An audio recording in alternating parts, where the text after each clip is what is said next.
Hi friends, ఇక్కడ question చూస్తే 5,000 రూపాయలపై 10% వడ్డీ రేటుతో 4.5 సంవత్సరాలకు అయ్యే మొత్తం ఎంత అంటున్నాడు. ఇక్కడ మనకి స్పెషల్ గా అది బారు వడ్డీ చక్ర వడ్డీ అనేది అడగలేదు కాబట్టి మనం కంపల్సరీ ఏమనుకోవాలి అంటే సింపుల్ ఇంట్రెస్ట్ బారు వడ్డీ అని అనుకోవచ్చు.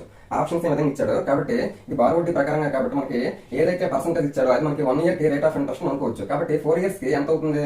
4 10 40% అవుతుంది. మరి ఇంకొక హాఫ్ ఇయర్ కూడా ఉంది కాబట్టి 10% 1 year కన్నాను కాబట్టి ఆటోమేటిక్ ఏమవుతుంది, అందులో ఆఫ్ తీసుకోవాలంటే 5%. అంటే టోటల్ గా 45% అనేది మనకి ఇంట్రెస్ట్ గా చెప్పుకోవచ్చు. మనకి దేని మీద ఇంట్రెస్ట్? 5,000 మీద. మనకు అడుగుతున్నది మొత్తం ఇంట్రెస్ట్ మొత్తం అడుగుతున్నాడు కాబట్టి 5,000 ఇంటూ మనకి ఇంట్రెస్ట్ ప్రతి 100 రూపాయలకి 45 రూపాయలు ఇంట్రెస్ట్ వస్తుంది. మనకు అడిగింది ఒక ఇంట్రెస్ట్ అనుకోండి 45/100 కనుక్కుంటే సరిపోద్ది. మనకి ఇప్పుడు అడుగుతుంది టోటల్ అమౌంట్ కాబట్టి ప్రతి 100 రూపాయల మీద వడ్డీతో కలుపుకొని ఎంత అవుతుంది? 145 రూపాయలు అవుతుంది. ఎందుకు? ఇందులో 100 రూపాయలు అసలు ఉంది, 45 రూపాయలు వడ్డీ ఉంది. ఆ విధంగా 145/100 చేస్తే చాలు మొత్తం వస్తుంది. 2 zeros క్యాన్సిల్. ఇప్పుడు 5 తోటి 145 చేద్దాం. 0 కూడా ఉంది, అలా ఉంచండి. 5 5 25 5 2 5 14 70 + 2 72.